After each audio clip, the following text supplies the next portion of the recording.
Parang na-trauma si Afam sa akin. Dear Madam Neti Filipina, meron akong best friend na Amerikano. Binisita niya ako last October 2023 at 16 days ang aming pagsasama. Fast forward, bumalik siya ng US at humingi ng counseling every week sa isang Christian counselor. Kung ano ba daw ang dapat niyang gagawin para sa aming dalawa. Confused po kasi siya noon at hindi niya alam kung dating kami or not. Fast forward noong February 2024, sinabihan niya akong best friend lang talaga kami. Naging suicidal po ako that time at nanginginig siya sa takot.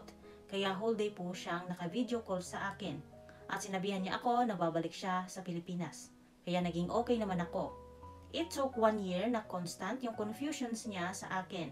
Hanggang sa noong August 23, 2024, ay na-i-block na niya ako ng tuluyan. Nasaktan talaga ako ng sobra. Kasi 2 years na po ang naging daily routine ko with him. By the way, na-i-chat ko na pala yung 3 friends niya. And then nakita ko siya ulit sa dating site. Nagpanggap akong ibang tao at nakikipag-chat siya. Pero sobrang galit niya nung nalaman niyang ako pala ang kausap niya sa dating site.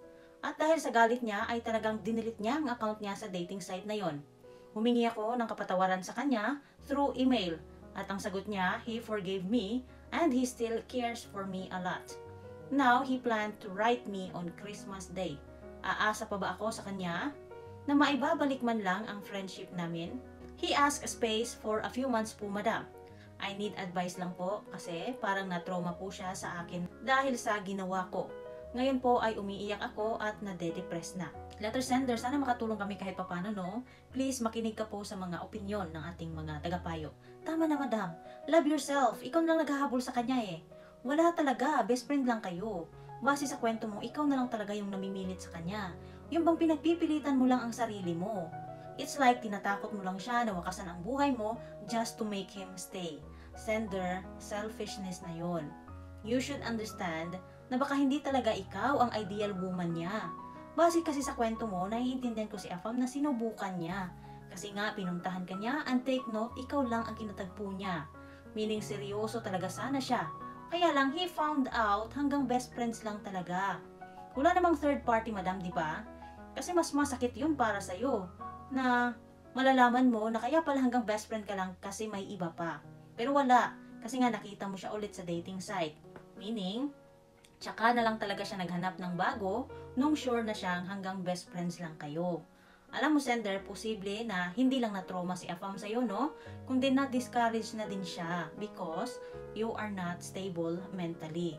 At sa pagkakaintindi ko sa kwento mo, para kang bata na inuuto-uto niya. Pinapangakuan para lang hindi mo matuloy ang binabalak mo sa buhay mo. Kasi nga, he said, he still cares.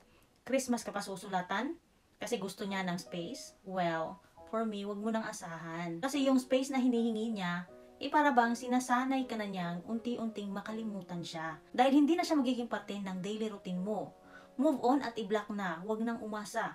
Kasi hanggang best friends lang naman kayo. So wala pa ding silbi. Masasaktan ka lang din ng paulit-ulit sa huli. Dahil hanggat andyan pa din siya, nakakausap mo, di meaning patuloy ka pa ding aasa. So mas mabuti pang totally cut off na ang communication yung dalawa. Kalimutan mo siya, hindi siya ang para sa'yo. Marami pang iba dyan. At kung susubok ka ulit, then don't make the same mistake again. Huwag mong ibuhos lahat. Magtira ka ng para sa sarili mo. Sender, ngayon, mag-ingat ka na sa susunod ha, dahil kilala mo na ang sarili mo, na hindi mo pala kayang i-handle ang emosyon mo. First thing you should do right now is to accept the truth and forget the feelings. Kahit feelings lang ang i-forget mo, madam, kasi nga those memories will remain for sure. Kahit sinong tagapayo pa, sender, ang hingian mo ng payo at opinyon, I'm sure ganito din ang ipapayo nila sa'yo, to accept everything first, para makapag-umpisa kang mag-move on. Convince yourself na may mas better pang darating sa'yo.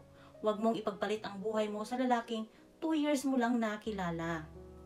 May pamilya ka pa naman dyan, sender, na mas mahal ka. Mas isipin mo sila kung paano sila masasaktan pag tinuluyan mo ang binabalak mo sa sarili mo. Imagine how painful it would be to your parents na bumuhay, nag-aruga at nagsakripisyo sa'yo. Tapos tatapusin mo lang pala ang buhay mo sa lalaking sa online mo lang nakilala? Napaka-unfair ng ganyan, sender. Make your parents proud. Kaya mo lang pasan yan, pagsubok lang yan.